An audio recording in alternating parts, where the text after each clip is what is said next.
This is the Detroit Sports Podcast Network. Guys, you know it's more refreshing and cooler than that ice-cold beer while you sit there and mow the lawn? Definitely not you if you're running around in this heat, in that office, wearing that stuffy, smelly, pit-stained dress shirt that's wrinkled to the high heavens. Don't worry now. Uncle Jock's got you covered, or should I say Larry Hunt's got you covered, with their moisture-wicking, anti-odor, breathable 4-way stretch 100% cotton dress shirt that will keep you cool like the other side of the pillow.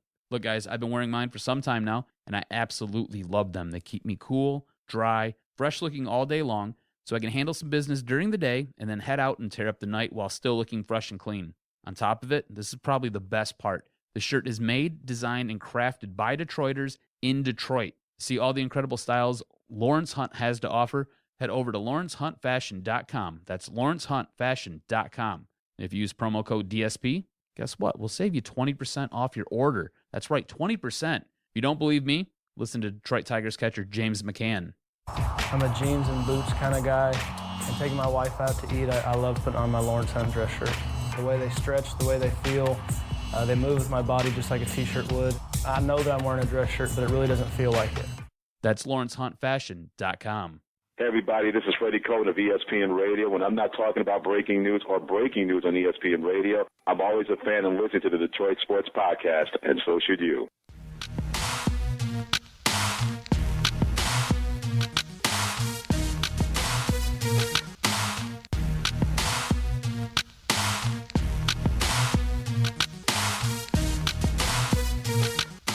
Episode 164 is now available for download on the Detroit Sports Podcast Network. You're listening to the Doc and Jock Sports Podcast. I am the Doc, John Macaroon. Joining me, fresh off a half-marathon run, my cousin, Adam, the Jock Strozinski. What's up, cuz? You look like you're in one piece. Yeah, I finally got some feeling back in my legs. It's only been a couple days since that run there, but it was good, man. I was happy I did it. Everything, dude, it was a sweet course. It was a great track. Right now, I'm kicking around the idea of whether or not to run the Detroit Free Press Marathon, the International there. My stepdad brought up a great point. He was like, look, you're probably in the best shape you've ever been in your entire life. He's like, go do it now. He's like, you can at least say you've done it then. And everybody knows what this one is. It's because it's a big deal, especially in this area. I don't know. I'm kicking that around. Not real sure yet. I mean, it's only a couple weeks away.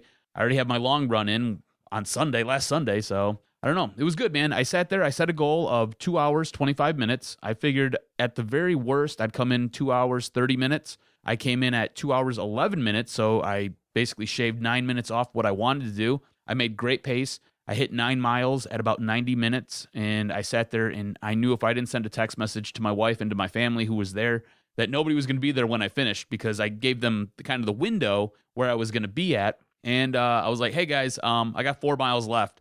So you better hurry up and get there if you're not there yet. So that was pretty cool. And then I had 1 mile left, and I started to fade right around mile 12. The legs started to get real tired. I started to really feel it and started to slow down just a little bit all the way up until I seen the finish line. Once I seen the finish line, there's that picture of my face where I'm just like in full grimace mode. I seen it and I started pushing and I started to sprint. And the moment I took off from my sprint, my calf cramped up. And I sat there and basically that little bit of it's almost a quarter mile. The calf was just gone, and I'm just trying to basically sprint on one leg, and it wasn't working out so great. So I was curious as to your mindset all the way through the half marathon. Do you have the headphones in, focusing on the music? Do you pick out maybe minor targets on the course? How do you get through 13 miles in a half marathon without maybe just going, I got to quit, or once your calf starts hurting, going, man, this is looking tough to finish? A couple different things. Like you said, pick out targets. You sit there and you look ahead, and you find something in the distance and you run to that. On my watch, it kind of keeps track of how many miles I'm doing and what I'm doing. And so I use that for motivation. I'm like, okay, you can go for another mile, push another half mile. You'll be at 7. And then at 7, sit there, reevaluate the situation. Listening to music, I found DMX and early 50 Cent really got me motivated, especially when I started to kind of fade a little bit. I put on Pandora and I listened to the rap strength training. And that got me through, because it was nothing but hardcore rap music. And there were times there where I was sitting there running and rapping all at the same time, just keeping myself motivated. On top of that, my wife told me something special when I was going through the training, and that really helped keep me motivated. She was like, just think about how cool it'll be to tell our kids that you were able to accomplish something like this. You set a goal and you did it. So that helped out a lot. And my stepdad sat there and told my mom something just kind of in reference to me, because you know the struggles with the radio career. It's up and down. Some weeks are better than other weeks. If you're in this business, it does take a toll on you, especially early on in your career, because you don't feel like you're getting the push you need. You're not feeling like you're getting the opportunities you want. And if you're impatient like myself, I'm very impatient. I want everything like it was yesterday. He told my mom, he's like, look, the kid's never given up on anything he's ever done, and he's not going to give up on his radio career, so he's going to make it. And it was one of those things, the never give up, never say die mantra that my stepdad believes that I have, kind of kept me going as well. So it was good, man. It really is a mental drain, because it's just you and the course, and that's all that there is. So it's like being in solitude. I mean, there are people around you, but it is just you and the course for, in my case, 2 hours and 11 minutes. And so once you're done that Sunday afternoon, because it looks like you went Sunday morning. Yes. What's it like in the afternoon? Are your legs sore? Are you icing down? What are you doing to recover from a half marathon run? Well, after we sat there, we went to breakfast, got breakfast. My car got hit by a lady while we were in the parking lot, which was great. So you go from this ultimate high to this ultimate low. Wasn't real happy about that. But after that, I went home. I relaxed a little bit. I stretched out, and then I had to play hockey. And we had a short bench, so I had to skate a ton. By the time third period rolled around, my legs were shot. The next 2 days, it was just kind of just coast through. Just don't do a whole lot. I went and I did legs on Monday. They felt like Jell-O. I just did some real lightweight just to kind of get them working. Tuesday rolled around. I sat there on the bike for about 10 minutes, just pedaling, trying to get the legs to loosen up a lot. And it's just kind of one of those things where you just got to kind of keep the legs moving here. Gotcha, man. No, you're looking good. So that's unbelievable. You might be on the verge of doing the Detroit Free Press Marathon, and good for you, man. Yeah, you do definitely. You are in the best shape of your life, and good for you. You know, you accomplished a goal, and you did it, and you beat out people that have been running. I seen that you beat out a friend of the family, Al Maybe. He was there, and you beat his time, and he's a runner. He runs a lot. I was really surprised at his time, because that guy, he'll run 17 miles, and he'll sit there and bang that out in like 2 hours, which is incredible. So he must have just been taking a leisurely pace, because the funny thing is, I got there probably about 7:15, and we're just kind of milling about, and they've got, food trucks set up, and you can go get bagels and bananas, and they got music going, and it was a great run. The Brooksy Way is incredible. If you're a runner, I recommend you go do this. I'm sitting there and I'm standing there with the wife, and I look over, and I swear to God, I thought I seen him, and I was like, that looks like Al. And the wife's like, who? And I was like, my buddy Al from, when I was a kid or whatever. And she was like, okay. I was like, he's a big runner. So I'm sitting there looking. And I was like, maybe not. So then I end up meeting up with my coach, Mike James, and me and him start rapping. So it just kind of was one of those things. It was fleeting for a moment. And then next thing you know, we're going through everything, and the wife pulls up how I finished, which I finished not good compared to everybody else. It's amazing how these people who actually do this running all the time, how fast they actually are. Like, I was happy I did it in a sub 10 pace for my mile. There are people who are doing like 5:20 miles. I mean, that's incredible. Imagine just sprinting for 13 miles. How do you do that? I can't do that. I don't know. It's just insane. But anyways, I seen Al's name, and I was like, oh, so he was there. That was him. So that was pretty cool. Well, the theme of this podcast might be underachievement, because, my goodness, the week that was for a lot of the teams, basically the only team that's having a modicum of success is the University of Michigan. My goodness, the Lions got spanked. The Tigers had a rough weekend with Kansas City, but there is some hope on the horizon for these Tigers, and it might not be due to what they're doing. And we'll talk about them a little bit later on in this podcast. We'll talk about Michigan and Michigan State. But like always, we'll definitely talk and begin this podcast talking about the disastrous weekend game the Lions had versus Green Bay. And it was something that I guess I expected that they would get down early. I just didn't think they would get down that much. Green Bay was able to do whatever they wanted offensively. Aaron Rodgers could have ran a half marathon after that game because they didn't touch him. The Lions defense could not get to him. I think there was only like 2 hits on record that they got. Very few pressures, no turnovers, not enough to really impact the game. The second half is just a team like Green Bay kind of taking their foot off the gas. I take no solace in the fact that, Marvin Jones was able to put up those huge numbers. It's just one of those things where in football, I guess it's really hard to really put your pedal to the metal all the way down and throttle teams because it's just natural. You let up a little bit, and a team like Detroit with their offense can march up and down the field. But given the fact they took that ass whooping, it's not all that bad because similar to the Tigers, when you look at what's going on around them, the NFC just looks not that great. When you look all around, you got the Bears upcoming, so I wasn't as emotional about it. I was bummed out that they got down, that by that large amount in the first half. But looking at it, you got the Bears next. They're injury plagued, and by all accounts, you should go to Soldier Field and beat them. So I wasn't that disappointed in the performance. It's just there's a lot of things to look at in terms of that defense, which is now becoming, with the injuries, a massive concern. Absolutely. And maybe you're a little bit like me. They got down so fast, so early in such a way that as you watch the game, your emotions were kind of taken out of it because it was already a foregone conclusion by the time the second quarter rolled around. But you're absolutely right. The injuries are decimating this team. This defense is a complete disaster. Something that we thought going into the season was going to be a strength is now the Achilles heel of this team. And when you lose a guy like a Ziggy Ansah, you lose a DeAndre Levy, and it looks like they're going to be out for a long period of time, you just don't have the depth on this roster to be able to sit there and say, hey, next man up. Because next man up, you're far from being where these guys are, especially with the production that they give you, whether it be with the pass rush or it be the run blocking that they're going to give you. So it's just this team is so beat up right now, especially on the defensive side of the ball, that you're just going to get picked apart by a good quarterback like an Aaron Rodgers. Honestly, Green Bay's offensive line is not very good. It sure looked good on Sunday when the Lions rolled into town and Aaron Rodgers basically threw 14 passes and 4 of them were for touchdowns? 5 of them were for touchdowns? I mean, it just blew your mind how efficient he was back there. It just stupid. Just able to sit there and pick apart the defense. Didn't have to worry about anything. I didn't see any grass stains on him because he never got knocked down, like you said. So it just brutal. This team is dealing with these injuries.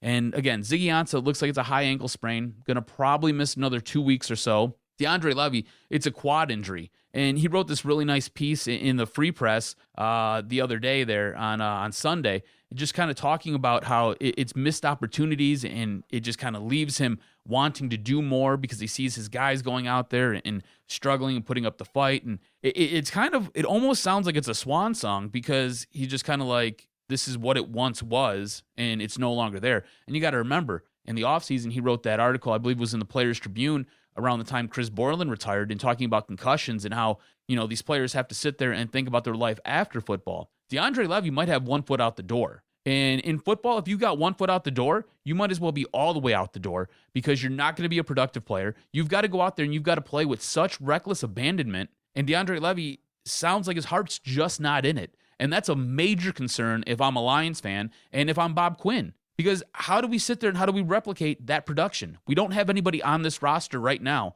So does that mean going into next year, we've got to sit there and we've got to try to find DeAndre Levy's replacement? And if so, now that cuts your depth again because Levy's not there.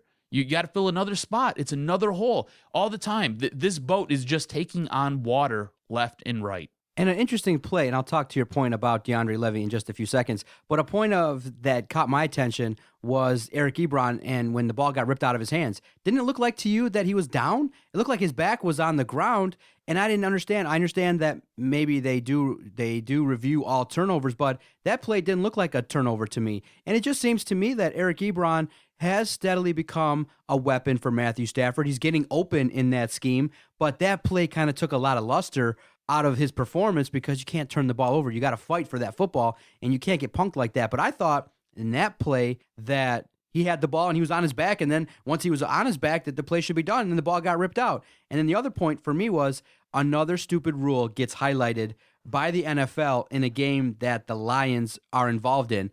I had never known that a player could step out of bounds, touch the football, and that would enact a rule where you can get the football for your team on the 40. Absolutely insane, huh? And then now they're going to change that, obviously. Just silliness. Like, it makes no sense. And I would like a rule to actually benefit the Lions for once. So you see that and you go, well, like I said, I wasn't too terribly disappointed because we expected them to lose. But a point that I had with the defense was I kind of thought that maybe, knowing that they were a little bit depleted, they might have just changed up the scheme and gone with something different. It looked like to me, from watching it that they gave way too much respect to Jordy Nelson, way too much respect to the receivers, and it seemed like they were allowing Green Bay's receivers to have a 5 to 10 yard cushion in terms of when they went to the zone. It didn't seem like that was the proper scheme that was going to effectively stop Aaron Rodgers. And I felt like, and that's something that bothers me with Caldwell and the staff is they go into it with game plan A. Once game plan A seems to not work,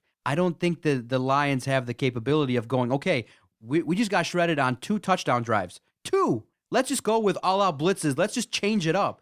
I don't think, and maybe I'll ask you, do you think this Lions team has the ability to scheme in different ways in-game? Because it looked like to me they went with the strategy, it didn't work, and they kept with it. And the offense obviously picked up, but that was probably due a little bit to Green Bay, kind of playing off a little bit as well, and they weren't fully going for it, because I really believe if Green Bay wanted to, they could have throttled us 60-10. If they absolutely. Wanted to. But I just feel like the Lions' defensive scheme was wrong going into that game. They should have blitzed more. They should have found more avenues to pressure Aaron Rodgers, or at least if you don't get there, at least give him less time to pick apart your defense. It just seemed in the first half that Aaron Rodgers was able to do whatever the hell he wanted. It's weird because Terrell Austin 2 years ago was the man of town. He could do no wrong. It was weird because the defense was so good that it just kind of compensated for the rest of the team, and it hit a lot of blemishes. And there were talks that he would be a head coach. This season, I don't know if it's just the fact that he's scheming for the personnel that he used to have, and now with the injuries, they don't have the playmakers and the players. Because, again, they look good against Andrew Luck. They gave up a lot of points, but they were able to sit there and do some things, and they were able to get a win in that game. The last 2 games, they sat there and they really did help stymie Tennessee, but in the end, you still lost that game. This game against Green Bay, dude, disaster. Absolutely disaster, like a hot knife through butter. That's what Green Bay did to them. And I don't know if Terrell Austin just doesn't want to change the scheme to fit the personnel that he has, or if he's incapable of doing so, because that's what it seems like to me. To your point, you don't have your top premier edge rusher in Ziggy Ansah. So you're just going to roll some other guy out there, and you're going to go next man up, because that's what Jim Caldwell always says, just next man up. That's great. But next man up doesn't have the explosiveness, doesn't have the wherewithal to be able to get to the quarterback and put the pressure on. They're not built the same. The players aren't the same. Same thing with DeAndre Levy. DeAndre Levy, when healthy, one of the absolute best outside linebackers and one of the best premier cover guys for a linebacker in all of the NFL. And you just want to sit there and you just want to roll any old buddy out there to do the same thing. They don't have the same talent set. They don't do the same things. You got to sit there and you're going to have to compensate for your players. You got to sit there and you got to adjust the lineup. You got to just sit there and be able to shuffle things around a little bit and do things that are going to help put your team in a spot to win. And whether it be Jim Caldwell, Terrell Austin, whether it just be the personnel that they have and them not being able to fit the scheme, to fit their personnel, there's a major issue there, and they're just not addressing it. It's a big problem, and when you look at it, you go, was Terrell Austin the benefactor of some talented football players, and then he came in and just had the right scheme at that time? But now you look at it, you go, well, with injuries, you're supposed to kind of be able to have a system in place where if anybody kind of comes in, then they should be able to not get torched. Kind of, we're looking at it like we're trying to create what New England has, where they get a significant injury, they're on their 3rd quarterback, potentially now on their 4th, and it just seems like they roll along. And I know everybody, even to that point with New England, all right, you're on your 3rd quarterback. How many times did they really throw the ball to win that game with their 3rd quarterback? They did more running. They sat there, handed the ball off a ton of times to LeGarrette Blount and ran the ball. They protected their quarterback. They sat there and they schemed for him. The only touchdown that he was responsible for was a run. So they were able to sit there and scheme appropriately. This is the thing that Detroit has never done well. They don't scheme appropriately for the personnel that they have. You're down guys. You're down players all over the place, left and right. Whether or not DeAndre Levy's heart's in it or his thigh's in it, whatever the case may be, you're not scheming right. You can't just sit there and plug Joe Schmo off the bench and put him in there and expect to get DeAndre Levy production. That would be the same thing of saying, hey, me and you, let's go outside and let's go run a half marathon. You haven't trained for it. You're not in condition or position to be able to sit there and make it through. The price is wrong, bitch. Me, myself, I am, because I just did it, and I sat there and I put the time in to do it. These guys, they're not built the same. It's going to be harder for one than the other. And you can't just plug one guy in to sit there and expect the same exact result. It just doesn't work that way. And again, Terrell Austin, you got to sit there and you got to take a good long look in the mirror and you got to figure it out. 2 years ago, you had a guy like Ndamukong Suh who could sit there as a defensive tackle. He could push the pocket. He could get to the quarterback. That was his job. Your job, sit there, put your foot in the ground, put your hand in the dirt, and sit there and go hit the quarterback. And that's what he did. Now you have to change things up a little bit. You get Haloti Ngata. He's not the same guy. He can't do the same things. You got to sit there and you got to change it up to fit your personnel. Haloti Ngata is just a big dude. He sits there and he fills gaps. He's a run blocker. Your run defense should be much better than your pass defense with Haloti Ngata as opposed to Ndamukong Suh. With Ndamukong Suh, your pass defense should be 10 times better because he's going to get to the quarterback and he's going to put pressure on him. And that's going to allow the guys on the outside to do more. It just, you have to change for your personnel, and I just don't see them doing it. I see them being so strict and rigid in their philosophies that it ends up hurting this team, and it puts them behind the 8 ball. And so with DeAndre Levy, I'm starting to have some confidence fade that he's going to come back and be a productive member of that defense. Because remember, he's had now a season where basically he didn't play football. He's trying to come back this season. And again, whether it be a quad injury, whether it be a lingering issue with the hip, I know the Lions are trying to keep everything tight-lipped, but I'm starting to have, worrisome issues that this guy's going to come back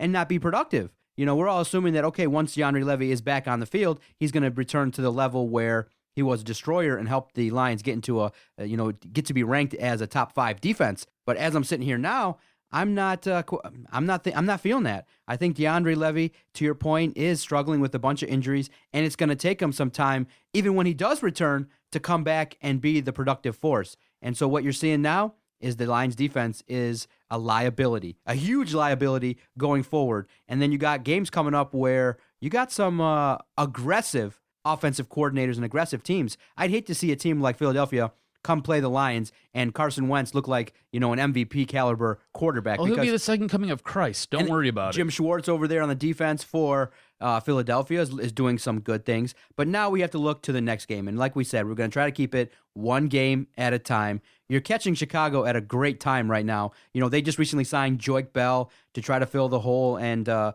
Jeremy Langford, unfortunately, has an ankle injury, and he's going to be out for about 4 to 6 weeks.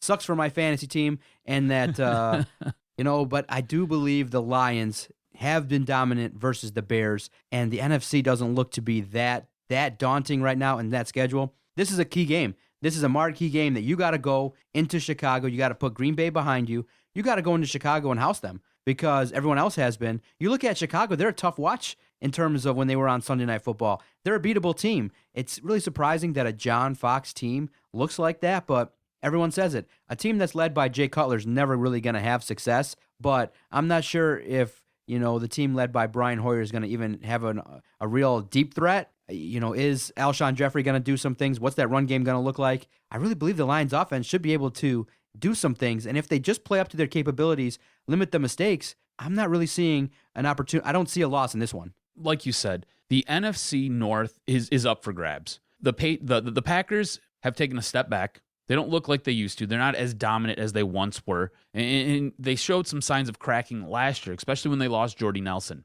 Minnesota's beat up. Injuries all over the place. You lost your number 1 running back in Adrian Peterson. You've got Sam Bradford as your quarterback. Now, I know he's winning games, but it's Sam Bradford. Come on. He's one hit away from being in a full body cast.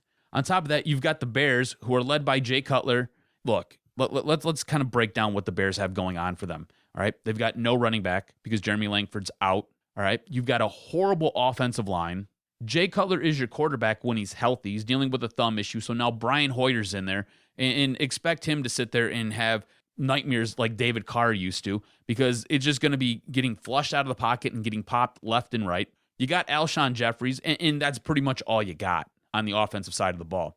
Defensively, they're not a good team. Absolutely not. Their secondary is questionable. Their defensive line's not great. It's just they're not a good team. So if this team, the Detroit Lions, are worth a damn, man up and start winning games. This game right here against Chicago, you've got to go in there and you've got to win this game. You got to take this game, especially if you have any hope of winning the NFC North. You have to. This is a game that you can't lose. This might be a season where you could possibly crack the playoffs at 8-8. It's doable. It's doable. And this team, health-wise, I know you're a little bit beat up. You're missing your defensive end. You're missing your linebacker. You're missing your number one running back. I get it. And your offensive line has its struggles.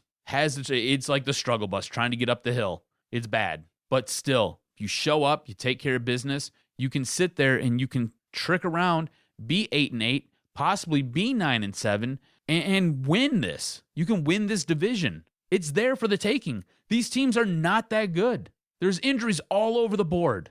You now have to take advantage. And if you don't, Jim Caldwell, you probably got to go. And so that leads us to the point that everyone's talking about. Rumors are swirling, and it's one of those things when you get housed by a team, you start to realize, okay, let's look at the guy that's ultimately responsible, and that's the head coach of the football team. Whether it be the coordinators affecting certain schemes, Jim Caldwell has to put this team in the best position possible to win games. And I think a lot of people feel like we do, where they're not as angry anymore because they know that as long as Jim Caldwell is the head coach of the team, you're only going to be at a certain level. Jim Caldwell is not going to be the coach that's going to take you to the Super Bowl. I guarantee it. Jim Caldwell will not hoist the Lombardi Trophy for the Lions. Weren't you the one that said he was a place setter? Yeah. He just kind of kept the seat warm until the next guy came along? That was the first thing we said when they hired him. And so that's why I look at it and I go, when you get housed by Green Bay, it shouldn't be that way. You should lose to Green Bay, but it should be within a reasonable competitive game throughout 4 quarters. And so what's that speak to? The team wasn't ready, or they just said, okay, we're going to chalk this up as a loss and not perform at the level. But now going into Chicago, I expect them to perform. I expect them that the Lions should be favorite. They should be favored to win the game, and they should go into Chicago and handle their business. But if they don't, and what's worrisome to me is I think that Bob Quinn should be more aggressive, and if they don't come back with the victory, a change should be made to set the tone for this team and say, listen, it's a new era. That's why everyone's so shocked that he took on a new job and left the old head coach from the old regime. It's time to wash it anew, but I really got a feeling Caldwell is going to be the coach for the entire year, no matter what the performances look like. And I think barring an epic setback where they lose by at least 21 or more, Jim Caldwell is going to be the head coach of this team, win or lose. Let's just play this hypothetical, all right? So if the Lions go into Chicago, get blown out, all right? It looks really reminiscent to what happened last week versus Green Bay. Now, this is a much worse Chicago Bear team than the Green Bay Packers are.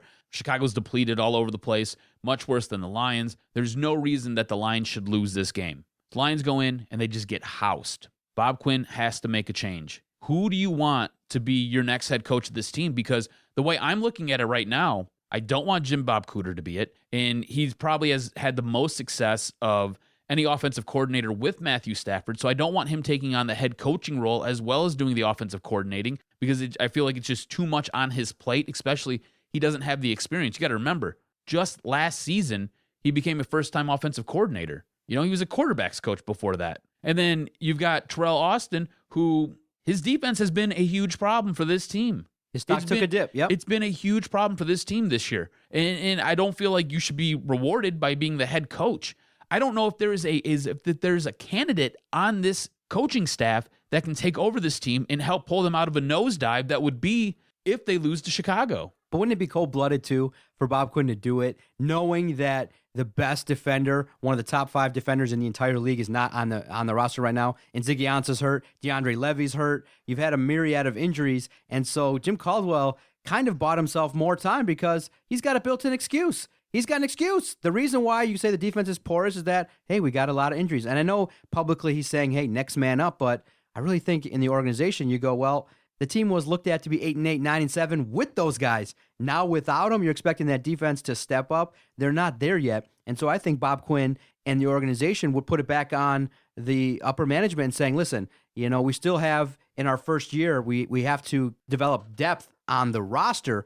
I think that any performance that's out there from the Lions, anything they show on Sunday, Jim Caldwell's not going to be let go. And he's got a built-in excuse the rest of the way. And so I think Bob Quinn's going to take it on him to really build depth on this, for the Lions. And you can't do it in one offseason. You just can't. No matter what the result on Sunday, do you think Bob Quinn has a list going right now of who he wants to be the next head coach? Because I don't see Jim Caldwell surviving this season. I mean, there are just games where, you're right, at this point in the year, I think we both had them being 1-2. Whatever, you sit there, you go into Indy, you get a win there. I think we expected them to sit there and beat Tennessee. They lose that game. They get housed by Green Bay. So at this point in the season, I think they're kind of right where we thought they would be. It should probably be 2-1 at this point. Do you think that Bob Quinn is putting together a list of coaching candidates that he wants to bring in and that he wants to talk to in the offseason? Because me personally, I think he had that list all ready to go from last season. I think he brought it in with him and he was like, all right, we'll give you the keys to the Jeep, Jimmy C, and hopefully you don't crash it, and hopefully it doesn't burn, and hopefully you don't die. And at this point, it seems like Jimmy C's driving the Jeep around with one flat tire and he's got another one losing air, and it looks like he's about to collide into a brick wall. Do you think the next head coach should be an offensive guy or a defensive guy, in your opinion? Because I like the fact that the offense is looking good, but what have we been asking for the last couple of years in terms of the defense? Consistency. They had one solid season, but since then it's been, relatively speaking, the weakness of the team. So do you look for a defensive guy, or do you look to New England? Maybe, the second goal round for Josh McDaniels No, not him? No, absolutely. I'd probably go with a defensive guy, and I'd want a guy who's not a player's coach. I want a guy in here. You don't have to be like a dictator, but I want them to be more staunch, more hard-nosed. I think it works better, especially in this division. Look at what John Fox is going through right now. John Fox is a player's coach, and it's a complete train wreck over there. Mike Zimmer, Minnesota, that guy is not a player's coach. He is, it's my way or the highway type of dude. You know what I'm saying? Mike McCarthy, he's kind of in the middle. You know what I'm saying? I think he babies Rodgers because that's his meal ticket. But I think at the same time, he'll sit there and he'll call a player out, and he'll do it right there with the media. So I think having a more hard-nosed, hard-edged guy, I think it might work better, especially with some of these guys. Look, I'm your coach. I'm not your best friend. I'm not here to be your best friend. I'm not here to coddle you. I'm here to tell you how it is. Maybe if New England, or you think maybe if New Orleans continues to struggle, if Sean Payton gets blown out there, maybe you try a flyer on him, because they're 0-3 now for the second consecutive year. They're struggling. I know that it would be an effort to get him, but do you try? My thinking is, do you try to go out for a guy that's maybe his stock is down a little bit but had success, or do you go with a young guy that hasn't been proven but stock's on the rise? Because it's so tough with the Lions. I feel like it's going to take the perfect hire at the right time to get this over the hump. Because so is the hope to bring in Sean Payton and hope he turns Matthew Stafford into the next Drew Brees? Is that what the hope is? Or the hope that he finds the magic back in terms of, getting his team back into playoff contention? Because I don't want this version of Sean Payton the last 2 years. I want the guy that won the Super Bowl and that was aggressive. Well, here's the thing. If you remember when they won the Super Bowl, they had a pretty solid defense. Every time that New Orleans has struggled, their defense has been abysmal. Absolutely atrocious. I'm not sure if you watched the Monday Night Football game between Atlanta and the New Orleans Saints. That was crazy. But it was like Madden set on easy. It was insane. It was just every time you turned around, it was a touchdown. If you were playing fantasy and you had fantasy implications, it probably helped you out a lot. I know for my wife's team, she sat there and she went from a huge deficit to sitting there winning her game. And I played your wife and she was shelling me. In the end, the score was much closer. I still lost, but the score was much closer. I don't know. I don't know if I would go out and get him. The thing would be, I would have to sit there. If I was Bob Quinn, I'd have to have a huge, long conversation with him about how are we going to address the defense? What are we going to do defensively? Because the only time you've had success in your career as a head coach and you've won anything is when you've had a good defense. And if I'm Bob Quinn, I'm looking at it this way. Defense wins championships. I don't care how good the offense is. If you have a solid defense, you are a much better team. You don't have to be number one. You don't have to be what Seattle was doing for 3 or 4 straight years where they had the best defense in the league. But you've got to be respectable. You got to be somewhere in the top 10, top 12. And if you want to sit there and you want to make a playoff push and you want to be dominant in the playoffs, you're going to need to have some balance, whether it be offensive and defense. They've got to find some symmetry and come together. So I don't have a problem bringing Sean Payton in as long as he addresses what he's going to do with his defensive coordinator and who's going to be controlling the shots there on defense. And it's got to be somebody, not necessarily that we both agree on if I'm Bob Quinn, but it's got to be somebody who can do something. And if things don't look well, look at Buffalo, right? Buffalo's big issue their first couple games, it wasn't their offense. They went and they fired their OC. It was Rob Ryan and his defense that was atrocious those first 2 games, I should say. And the OC gets canned. You can't have something like that if Sean Payton comes in. You can't sit there and say, hey, we're going to change this around because the defensive guy is pretty cool, so it's no big deal. No, you can't do that. If the defense is crap in the bed, you got to fire the defensive coordinator, and you got to find something that's going to work. It'd be a short leash for that defensive coordinator. All right, so last year, surprisingly, the Lions did win the series versus the Bears. They swept. And so the first game they won on October 18th, it was 37-34 in overtime. And then they won the game at the finale by 4 points. So that's a little bit surprising in that they weren't able to really, dominate the Bears. But this year, the Bears are injury-ridden as well. So I got this, the offense for the Lions is purring like a kitten.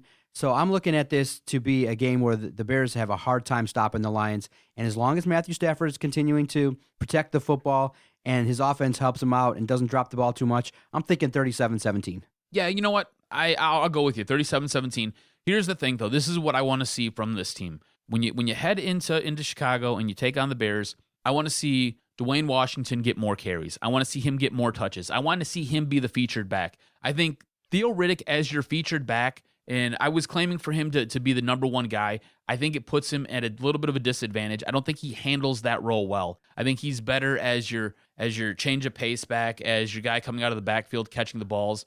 I would like to see Dwayne Washington getting more touches. I think he only had 10 on Sunday, and he sat there and he looked good. He looked good when he was running. He looked like a powerful runner. He can run between the tackles. He can knock guys over. He falls forward. I want to see more of that. Sit there, plug him in as your number one guy, and have Theo Riddick take over the role that Theo Riddick was doing. Because Theo Riddick, we were seeing good things from Theo Riddick when he was in that role. You could sit there and make the case for him to be a number one back when he was in that role. But I think he succeeds, and I think he performs much better when he's in that role as your number two back. And I think this offense looks much better, and they're able to control the game much more when Theo Riddick's your number two guy. And who knows? Maybe we've got a budding star there with Washington. I'm not sure yet what his ceiling is, but I think it's a little bit higher than Theo Riddick. Okay, stay with us. Both Adam and I, surprisingly, we have a victory this week for the Detroit Lions. Please just go out there, put on a decent performance, go out there, beat a team that you're better at, come back 2-2, and if you do, you're poised to maybe put together a couple wins in a row. The Bears are just not good. There's no reason for you to lose this game. If you lose this game, it's going to be one of those. It's going to be a flashpoint moment. I'm going to come in. I'm going to lose my mind. Speaking of excuses, I think one DOC is going to be making some excuses for his Michigan State Spartans. Stay tuned. Doc and Jock, episode 164 rolls along on the Detroit Sports Podcast Network. I want to tell you about our newest sponsor, Team Top Cat Sales. Are you looking for team apparel for your high school, your club sports team, or corporation? Look no further than Top Cat Sales, located on the east side of Main Street in downtown Royal Oak, between 11 and 12 Mile. Through founder and former University of Michigan QB John Wangler's leadership, Top Cat Sales has developed a tradition of selling and distributing custom Adidas team apparel with the highest quality and best service. Get your organization, school, or club team all in with Adidas today by going to TopCatTeamSales.com. That's TopCatTeamSales.com. Also, follow Top Cat on Twitter at Team Top Cat.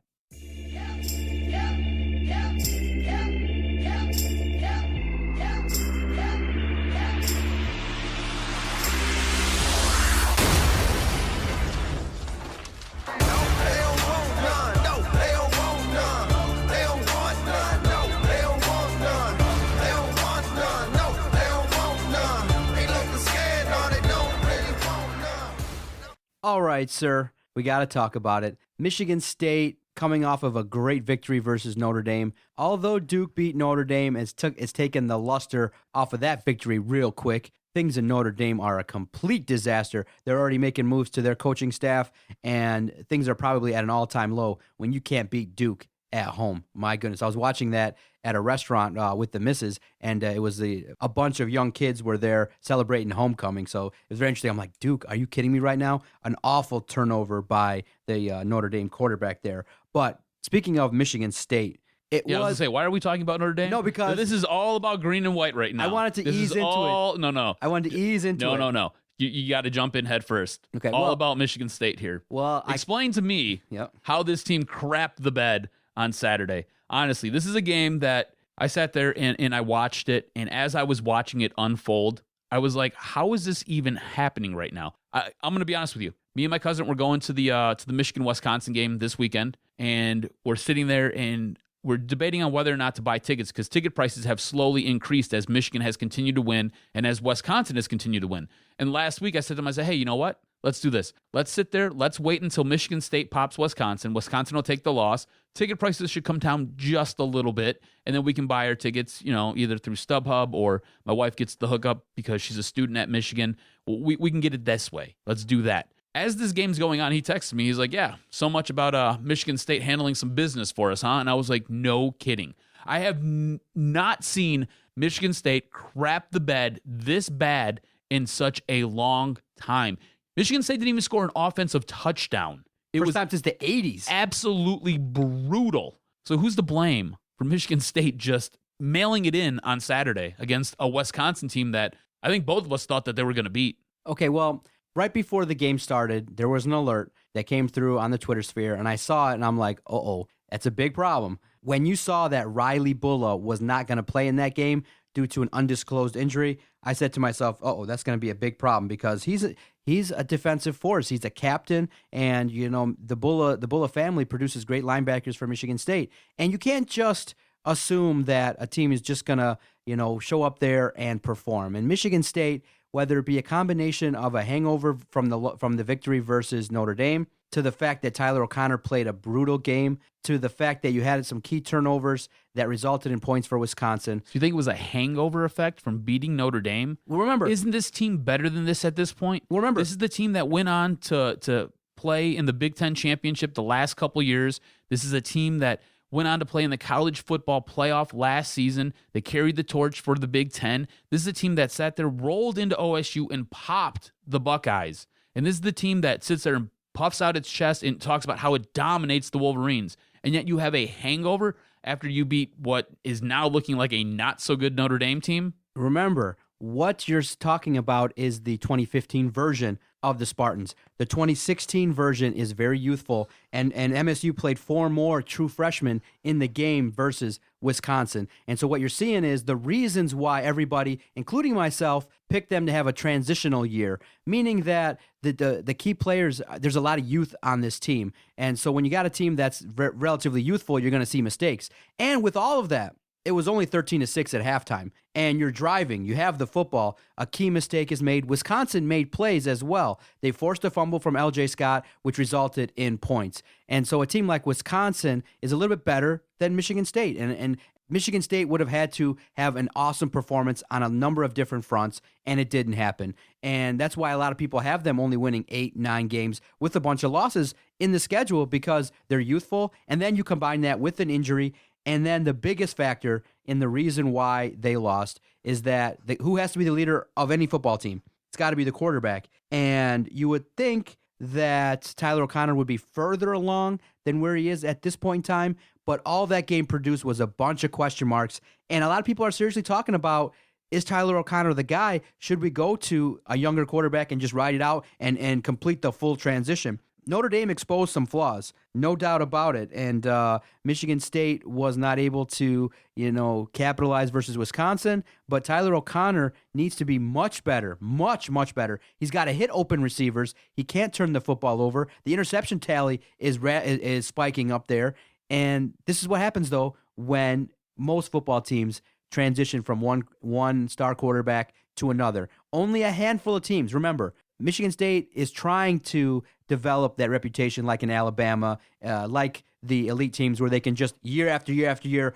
plug and play, undefeated. We're not there yet. So Tyler O'Connor's struggling, and that's why you're seeing a struggling Michigan State team. That's why they didn't beat Wisconsin. But the question is this pattern going to continue? Because if you play like that, you're going to lose this Saturday. No doubt about it. Here's the thing. You made a lot of good points. I think the youth plays a little bit of a factor in this. But while I was watching that game, Tyler O'Connor's got to be better. He's got to perform. He's the reason for at least 3 of those turnovers, and he did not look good. He's still, when he struggles his most, he's locking onto receivers. He's not sitting there trying to shake off defenders by looking away. He's got some growing pains to do, all right? But I'm putting this on the offensive coordinator. Now, this is a team that generally runs the ball to set up the throw. When you take away the running game, it's going to be a very long day for Michigan State. This team only sat there and attempted to run the ball 27 times against Wisconsin. Now, I understand when you're behind it's much more difficult. But like you said, going into half, 13-6, you're one score away. You're one touchdown away. The game's not out of hand. You need to run the ball more. Basically, once LJ Scott got popped and that ball popped out and was a touchdown, ran back for a touchdown, it was all over at that moment. The game was just shut down. Just stop. Don't even play no more. Because you went away from the run. You forced Tyler O'Connor to be something that he's not. And that's trying to sit there and win you games. He's a better game manager than anything else. If you sit there and you look back at the Notre Dame game, this is a team that basically ran the ball 52 times. 52 times. You had 75 yards against Wisconsin. Are you serious? This is a team that does nothing but run the ball down your throat. And you couldn't get the run game going. And I put that on the offensive coordinator. You've got to either sit there and adjust your play calls. You got to sit there and try to figure out something else.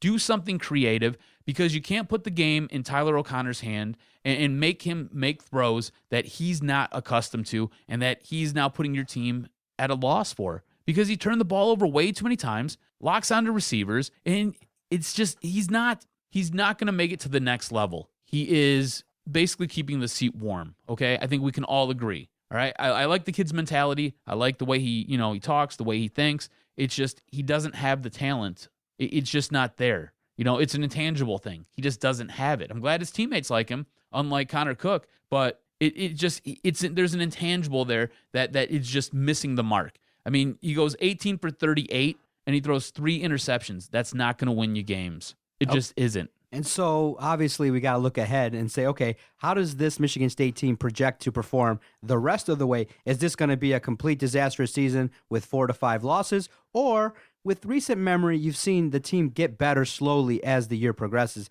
And so I do think that they're going to build to a crescendo versus Michigan, and I do believe that they're going to win every single game up until the point they play Michigan. That Michigan game is looking to be a super slobber knocker. It's going to be super tough, and honestly, going into the season, I thought it was going to be a win. But now, granted, watching what Michigan State's doing, if they don't get better in several key areas, as well as play calling, and definitely they're taking the old approach that, hey, we're going to smash mouth, we're going to run the football to death, and if they can't do it, can they adjust? But I do believe Mark D'Antonio takes losses very well, and the team tends to get better, as we've seen in the last few seasons. So I do believe they'll rebuild, and they'll build up slowly to a crescendo. And their watershed game will be up in October 29th at home versus Michigan. If they lose that game, I think a young team might be rattled, and it might cause a couple other losses the rest of the way. But if they walk away with that victory, I'm going to call the Michigan game the watershed moment, the key test for this team. If they walk away from that game with a victory,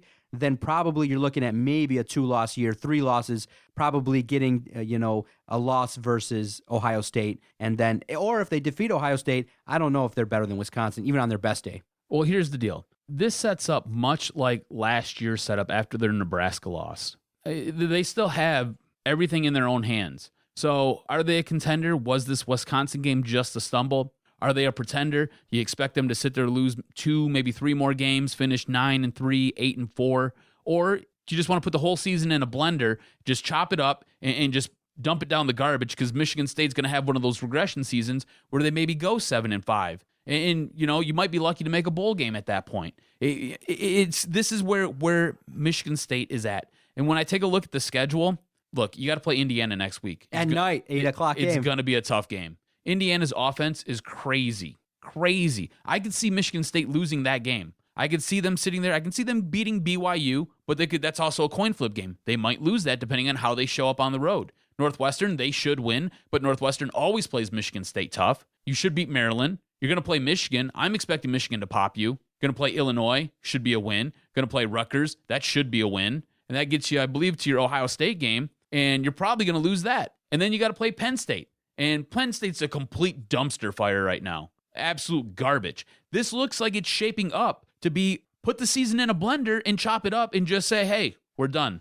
Just one of those regression seasons. This is where it's at. But the good thing is Wisconsin is in the Big Ten West, so all the goals are still ahead of them. If they win out, they'll be in the Big Ten title game. The fate's in their own hands. They can win out. Just win out. Just like last season with Nebraska. Out. One game at a time. It's what they have to do. And maybe some luck will come back to us, and maybe a key player from Ohio State or Michigan will get hurt and make it a much more competitive game than when we're looking at it. We're looking at it right now. It looks to be tough for Michigan State. I'm thinking, 3 to 4 losses is very easy. It's not out of the realm of possibility. But if Michigan State turns it around, then all the goals are ahead of them. So that's what's going to make it fun to watch, no doubt about it. I love how you're so positive about this. I'm staying positive because there is a track record now. D'Antonio has built a reputation for Michigan State in that we've had early season losses, but it's just with a young quarterback. And if you have more injuries, you can't sustain it. It's going to be tough. Do you see Tyler O'Connor having a short leash going forward? If he has more turnovers, you're going to be seeing a new quarterback, no doubt about it. And will it be one of those things where he just gets yanked for a game and he's got to sit? Or do you think that he'll get pulled for a game and then the following game it's a brand new quarterback? It depends on the performance of the guy that they bring in. If there's still more turnovers, if receivers are still being targeted and locked on, and you still have interceptions and you're missing open receivers, then it's going to be a big problem deciding who's going to be the quarterback. But if the younger quarterback comes in and takes over, then no more Tyler O'Connor. Nice knowing you. All right, well, Michigan handled their business. They crushed Penn State over the weekend. Is there anything that we've learned about this Wolverines team, or do we have to still wait another week when they take on Wisconsin? Now is the big test. Wisconsin's, I'm surprised that Michigan opened up as a double-digit favorite in the game versus Wisconsin, just coming off of that performance. But Michigan is playing very solidly. Their special teams are unbelievable. The offense is purring like a kitten, and you're doing what you're supposed to do versus teams that are subpar. You go out there, you dominate. I mean, Penn State had so many injuries at the linebacker position. You could have called them the Detroit Lions, not the Nittany Lions. My goodness. But I like what you did there. You like that? Yeah, good job. So Penn State came in as a train wreck. A lot of people were talking that Franklin should be dismissed, but Harbaugh's professional. This is what you do. You go out there, you put forth the game plan, and you run the football, pass effectively. You make plays at all the key positions, and you're taking advantage of the matchup strengths that you have. And so I give Michigan credit for going out there and executing and building up their ranking, because it will help Michigan State if there's a chance for them to defeat Michigan, if Michigan comes in 1 or 2 in the country. But versus Wisconsin, you're going to have to play a much better brand of football. You got to improve, and you have to beat Wisconsin. And if you do, then you'll have success if you play your best game and you execute the strategy. But if you make mistakes, if Spate has turnovers, if the offense bogs down, Wisconsin's going to do some things, because they should be confident coming into that game. Well, let's talk about what kind of turned that game around for Michigan over Penn State. They were absolutely able to do what they wanted to do at will, running the ball. They had 6 touchdowns. They rushed for over 300 yards. This team was a machine on the ground. Normally, they're through the air, cutting you up. This time, they took it to the turf, and they buried the Nittany Lions, just crushed them, absolutely demolished them. Is this Michigan team showing that they can sit there and beat you any way they want with whatever you're going to give them? We'll just, hey, you want to sit there, shut a run game down? Don't worry, we'll pass. You want to shut our passing game down? All right, don't worry, we'll run the ball. Is this team set up this way, or was this more an indictment on Penn State and Penn State just not being able to stop the run? No, Penn State is right now, what you look at is that James Franklin was known as a good recruiter, but his head coaching in-game and the strategies doesn't look to be evolving to help Penn State where they need to be. I thought that Michigan lined up and smashed the football, and they were able to do whatever they wanted, but they have more talent. It seems that Penn State is really having a hard time getting through this transitional period, recovering from all the sanctions and stuff like that. Franklin doesn't seem to be the guy, and you go, well, where's Penn State at versus where Michigan's at? Michigan's much farther along. It's at home. It really is tough to go into the big house and play your best brand of football with what Michigan's got. Michigan gets hyped. They play, they cause turnovers, and then, Penn State doesn't have the one guy that Michigan features that could be considered one of the best in the entire country. Jabrill Peppers is a difference maker. He can play any position on defense. He's awesome at special teams, and he just is a guy that, has that it factor that really helps a team, take that next step, and that you got a superstar. You got a guy that if there's any challenges or things aren't going exactly your way, can make a key impactful play. And so that's the difference between really an average team to a subpar team, is 1 or 2 impact guys that when you need something dialed up, that's the guy. Jabrill Peppers is one of the top 5 players in the entire country, and Michigan has him. And when he's utilized when you see him exhibit his skills, look out. It's something to watch. He helps on the defense with big hits, and really roaming as a linebacker, really reading the offense and what's going on, and on special teams, in that when coaches decide to kick to him, which I don't understand why they ever would, but when they do, he gets a lot of chunk yards. I think that this Michigan team is kind of coming into their own, and you're absolutely right. When you have a guy like a Jabrill Peppers who is a game changer, he can flip the field in an instant for you. You know, you could be at 1st and 10 from your 25. Next thing you know, you're 1st and 10 from their 25. He can do things like that for you. So this offense, I think, is coming into its own slowly but surely. They're being able to run the ball more. That they're getting more confident with that offensive line. That offensive line, they were sitting there kind of tricking around, trying to figure out different pieces to plug in and who can do what better. And I think they've kind of got that ironed out now as Big Ten play is now underway. So expect them to be able to run the ball much more efficiently. Wilton Spaeth is able to sit there and throw the ball deep. He's got a real nice deep ball. He's got two wideouts who can sit there and just run the field all day long and just burn every cornerback and every safety out there. So I think this team offensively sets up very nicely. And now you add in your piece like Jabrill Peppers, who Paul Chryst basically anointed the second coming of Christ. He said he's got to be the best player in college football right now as far as football and doing everything. So there's a lot of hype right now with this Jabrill Peppers train. And I don't know if I'm buying all of it. I think he's a very good player. Not yet at the level of Heisman, right? Right. I think he does a lot of good things. There have been a lot of talk about how he might sit there and contend for a Heisman like Charles Woodson did, and I just don't see that yet because he hasn't had those flashpoint moments.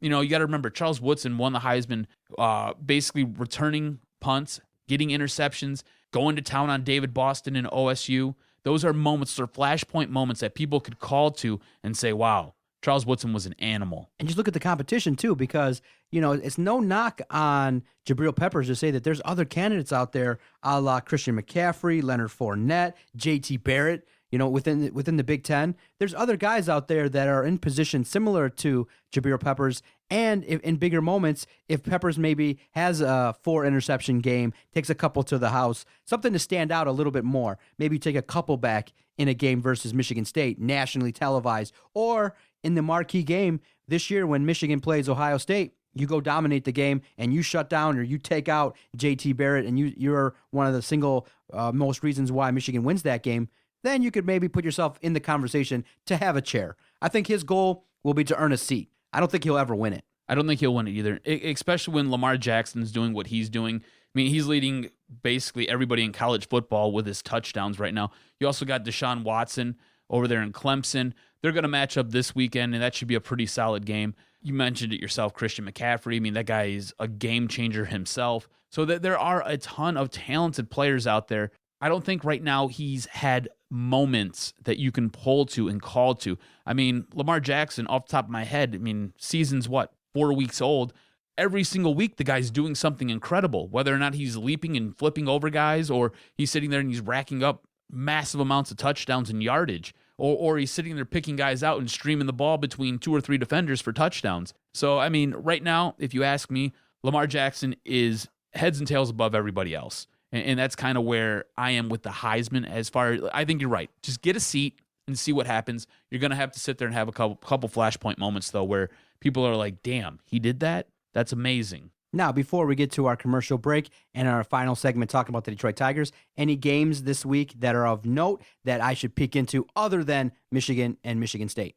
Absolutely, we have games. I just mentioned one of those, number 3 versus number 5. You've got Louisville taking on Clemson. That game right there, that's going to get underway at 8 o'clock on Saturday night, so check that one out.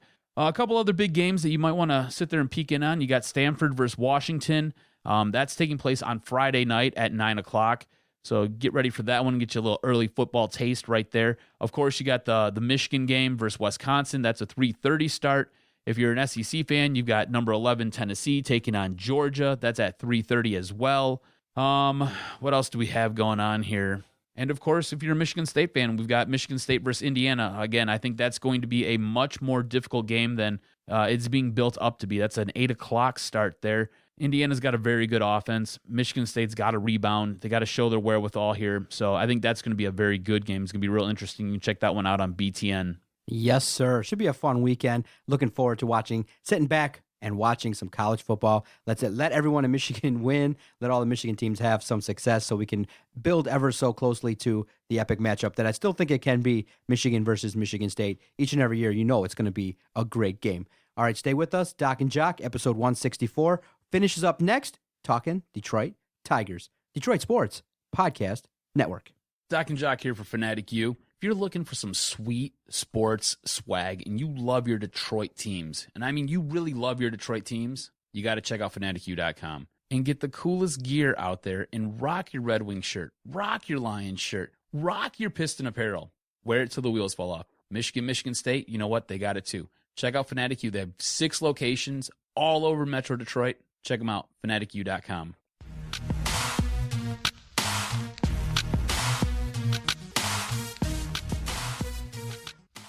Welcome back, everybody. Adam and I are sitting here popping bottles just like the Cleveland Indians did Monday night, having a good old time podcasting. We know how to have a good old time. We definitely enjoy sitting around the microphone, chatting, having a good old conversation about all things related to Detroit sports. And I think everybody out there that's been downloading, all the new subscribers on iTunes, agree with us that, you know, what we're doing here has been very beneficial. And I appreciate everybody that's been showing support on our Twitter page at Detroit Podcast. The reception for our newest host, Brandon Justice, has been awesome. His show kicked off last Saturday, and it was awesome. It was well received and well reviewed. He has great insights into all things Michigan athletics, and he's definitely dialed into Michigan recruiting. I got so much information just sitting, listening in the background regarding all the potential recruits, who was there last week versus Penn State, and that kid is definitely dialed in, and you could tell when someone is very passionate about what they're covering. And if you're an individual that loves Michigan recruiting, check out the Justice Report. It comes out each and every Saturday. All right, cuz it was a situation where on Monday night, things seemed to bottom out for the Detroit Tigers. You've seen the Cleveland Indians celebrate on your field. Just prior to the game, you had basically no attendance. The vibe was very dead. You had Buck Farmer versus Corey Kluber. But then you realize, you know what? If you just step back and remove your thoughts about the Detroit Tigers and remove your thoughts about how terrible Brad Ausmus is, if you remove that and you look around, you go, wait a minute, the teams that are above us are playing each other and their schedules down the stretch aren't cupcakes. So if the Tigers can finish out the season strong, it's a big if, a big, massive if. But, Cleveland basically showed up Tuesday hungover. They didn't put forth a lineup that was anywhere near competitive. They sent out their minor league squad, and the Tigers took advantage. But it'll be interesting to see what Fulmer and Norris can do these next 2 games. But if the Tigers can put together one final stretch, Nicky C is back, one final stretch this last week, it's going to be hard to do. But if they put it together, there are opportunities that the window is not shut, that they could earn a wild card spot this season. Absolutely. This season has been so absolutely polarizing. It's just been nuts, up and down, all the way around. And still, after everything is said and done, after getting housed by Cleveland left and right all season long, you still find yourself in a spot to where you can sit there and pick up a wild card spot and make it to the playoffs. Absolutely insane. Absolutely nuts. I mean, if you sit there and you were to tell me that this team was going to sit there and start 3 rookie pitchers, and your starting pitching staff would basically be anchored by 3 guys who weren't full-time starters last year on the roster. You were going to tell me that you're going to have injuries left and right to a guy like Jordan Zimmerman, Nick Castellanos, who came into his own this season, J.D. Martinez. Victor Martinez was going to be dealing with ailments. Miguel Cabrera was going to be dealing with a bum ankle for parts of the season. James McCann was going to sit there and go down. If you were to tell me that all of this was going to happen and that they were still going to have a shot at making the playoffs, I would tell you that you are out of your mind. Absolutely out of your mind. And here we sit. When they say baseball is a long season, it's a long season. We're talking about it right down to the wire. I'm almost thinking game 162 might not even be enough. You might have to play on Monday, play a team like Baltimore to get to the wild card. So it might be interesting the way it shakes out in that it's looking the way it's lined up. Verlander's going to probably pitch Sunday. It might be Fulmer. You might have to rely on Michael Fulmer Monday if you get into that 1-game playoff to earn a spot to be in a 1-game playoff. So it's very interesting how it's gone. It did seem dire, though, when at the later portion of the season you lose 2 of 3 to Kansas City. then you return home to that reception. It was eye-opening. I thought the fans were grumpy and grouchy and a little bit down on the Detroit Tigers. I know we have been the latter part of the last month or so, just because of how the Tigers have played, the way they look, the way we're kind of evaluating Brad Ausmus, the up and down situation with the starters and the bullpen, the injuries. But the fans let their voice be heard in that they didn't want to pay to see Buck Farmer start in that game. It was a Monday night. A lot of people were tuned into Monday Night Football and the debate. Well over 85 million people watched that, but they did not want to go down to Comerica Park. And it was very eye-opening to see that. And it sucks to see anytime an opponent come into your house and celebrate. And from all accounts, they trashed the visiting locker room with their celebration. And it just sucked because actually it's quite disrespectful that on Tuesday they just basically mailed it in and said, hey, we're going to send out that. When I looked at the lineup, I thought, okay, wow, the Tigers are really putting a hurting on Cleveland. What the hell's going on here? You looked at the starter and you looked at the lineup. I was like, oh, they're not even trying anymore to hide it. They sent out the B team on Tuesday. But here's the deal. Let Cleveland do it. You as a Tiger. We need it, yeah. You have to take advantage. You took advantage. Verlander gets his 16th win. Looked dominant. Awesome. So you just kind of take it as it is. At this point in the season, you need wins no matter how you get them. If they're gift wrapped and handed to you, you absolutely take them. This is going to be one of those things where coming down the stretch, the way the pitching matchups line up for you, they're in your favor. There is no reason that this team shouldn't make the wild card because they should sit there and win out for the rest of the year. There's absolutely no reason that they should lose a game here headed into the playoffs. They should win the wild card and sit there and just take care of business headed into what would look like a matchup against possibly the Toronto Blue Jays, maybe Baltimore. At this point, I'm leaning more towards Toronto. I think the Tigers get in, again, just because of the way the pitching matchup sets up. See, I think it's tough to assume that the Tigers are going to win any game because you have a suspect bullpen. They're so up and down. Yeah, and the offense is so up and down. Suspect manager. A suspect manager. It's taken me, I don't know, 162 games, so we're like at 150-something at this point. It's taken me this long to really come around and just be like, Brad Ausmus is not a good manager. When I was watching Saturday's game, it was unbelievable. You're going to sit there, you're going to leave K-Rod in when he's already got guys on base and you have nobody up in your bullpen. That's disastrous. The moment that he sat there, put a guy on base, you should have somebody up in your bullpen. And then when another runner gets on base, you should probably be yanking K-Rod. I don't care that he has a ton of saves. I don't care what he's done in the past. It's what he's doing right now. And right now you need wins. And then just to sit there and watch him just implode on the mound was absolutely brutal. And Brad Ausmus just, again, mismanages a pitching staff, whether it be a starter or it be a bullpen arm. It just absolutely brutal. So as this recording, there's 5 games left. I think they could go 4-1, 3-2. I don't see them winning 5 games in a row. It's going to be tough to go down to Atlanta, at the end of the season and get victories. Oh, I think they take care of Atlanta. Easy? 3? Yeah, absolutely. I think your big question is probably going to be the Norris-Merritt matchup on Thursday afternoon. Mm-hmm. It's a 1 o'clock start. You're going to be leaning heavily on Daniel Norris here. Hopefully he can pull through for you, but I think that's the one that could possibly get away from this team. So I'm saying 4-1. You get to that game on Monday, and Fulmer craps the bed, probably. That's probably what's going to happen. It's possible. And that it's going to be a super nerve-wracking game, no matter how prepared you are. It would take an overwhelming feat for him to go out there and dominate his first time in a super pressure-packed moment. Now, I'm not saying he couldn't absolutely do it, but if you're counting on Michael Fulmer, it's hard to predict a victory, especially with what you've seen with the Tigers. But we can keep our fingers crossed. Hey, all the way through the last week of the season, we talked Tigers for the most part, each and every podcast, because there were storylines. They kept it close. And when they say it's a long season, I really believe it. It's like, this team really kept it in within reason. But the question is, let's say they don't make it, or they get bounced in a playoff game, or the game on Tuesday, the 1-game play-in.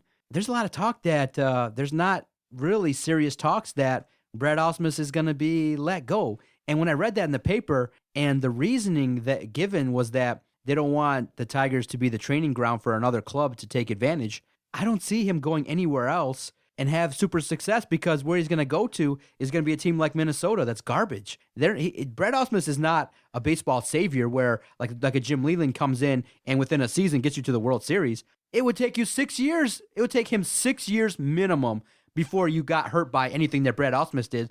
Let him go. He's not Joe Madden. Not at all. And this is where I think the Tigers have kind of penciled themselves into a little bit of a corner here. You hear some of the grumblings, you hear some of the rumblings about what the Tigers front office wants to do and how they want to move into this progressive, more sabermetrics and analytics type of front office, which is fine. It's great.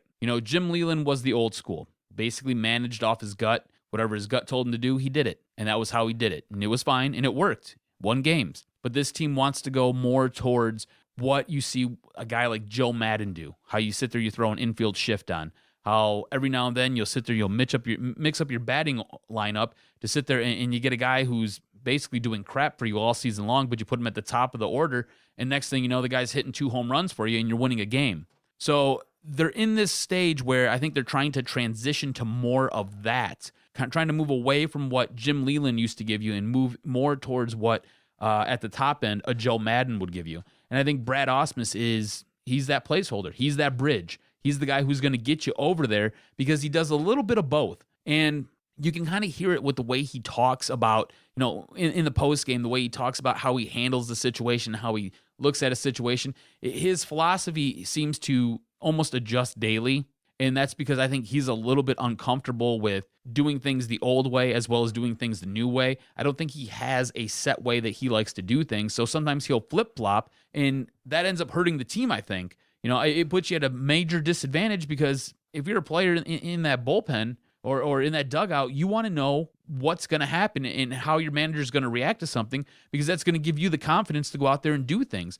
When your manager's a little bit up and down, it's not a calming effect on you because you don't know what you're going to get. So I think he's that bridge the gap kind of guy. He's going to take you from the old school, help you get into the new school, and it's going to be some growing pains in the middle. You're right, though. I don't see him ever hurting you. Not recently, anyways. And again, managers are hired to be fired. That's their job. That's what happens. So before we get out of here, did you hear what Tim Tebow did on his first professional pitch that he ever saw? Cranked it yard, huh? Home run. Do you see any scenario in which he moves up to AAA or ever debuts on a Major League Baseball roster? I don't know if he ever makes a Major League roster. I can see him making AAA. Yeah, I can see that. But again, he's in the instructional league right now. So it's single A, maybe double A guys working on things. So he's got a long way to go. It'll be interesting. The dude is he's an amazing athlete. And you see the guy running around in his underwear. He's built like a freaking statue. It's amazing, there's like not an ounce of fat on that guy. He's super in shape, and he's a physical specimen. It's just, can he sit there and can he turn that into what you need to be a baseball player? And again, baseball's a very difficult sport. Round bat, round ball. Go ahead, hit that thing yard. Give me a shot. You know what I'm saying? It's difficult. Can I get a couple quick hitters from you? Sure. Carson Wentz, real deal or not? I'm going to say real deal. Dak Prescott, real deal or not? I'm going to say real deal, but not this year. He's going to have some growing pains. When Tony Romo returns, Tony Romo should be the starter?